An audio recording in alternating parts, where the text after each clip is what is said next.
recently found myself in a situation that has my entire friend group divided, and I need some unbiased opinions.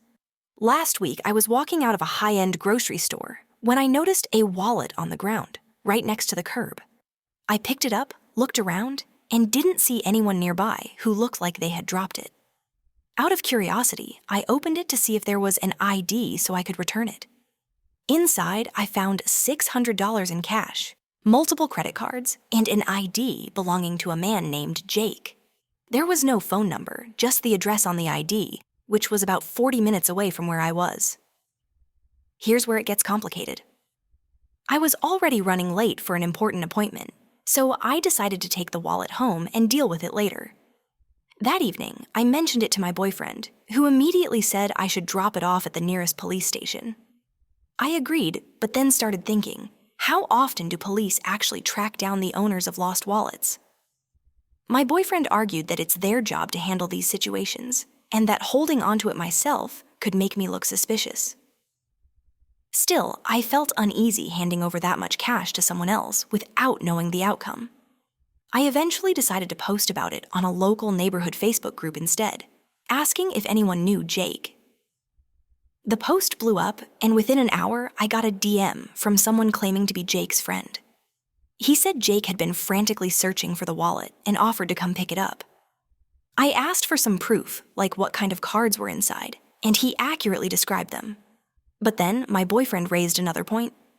What if this guy wasn't actually Jake's friend and was trying to scam me?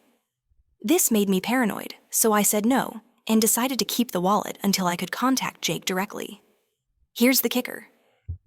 A day later, I got a message from Jake himself on Facebook. He was polite but firm, saying I had no right to keep his wallet and demanded it back immediately. I told him I needed to make sure he was the real owner and asked him to meet me in a public place. When we met, he was visibly annoyed, grabbed the wallet, and counted the cash in front of me. Then he accused me of stealing $200. He claimed there had been $800 in the wallet, not $600. I was stunned. I told him that was how I found it, but he didn't believe me and said he was going to report me. This made me question everything. Should I have taken a photo of the wallet contents when I found it? Should I have just turned it into the police and avoided all this drama?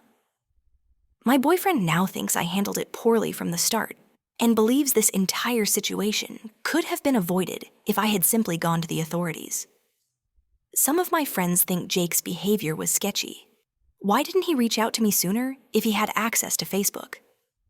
Others believe that by holding onto the wallet for so long, I essentially made myself look guilty, even if my intentions were good.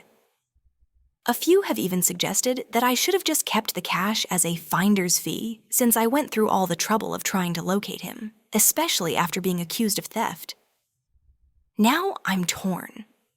This situation has made me realize how complicated these ethical dilemmas can be. On one hand, I wanted to do the right thing, but on the other, I feel like my caution ended up making everything worse. So, AITA, for how I handled this, should I have gone straight to the police? Or was I right to be cautious and try to find Jake myself? And is there ever a fair justification for keeping a small portion of found money as a reward for the effort?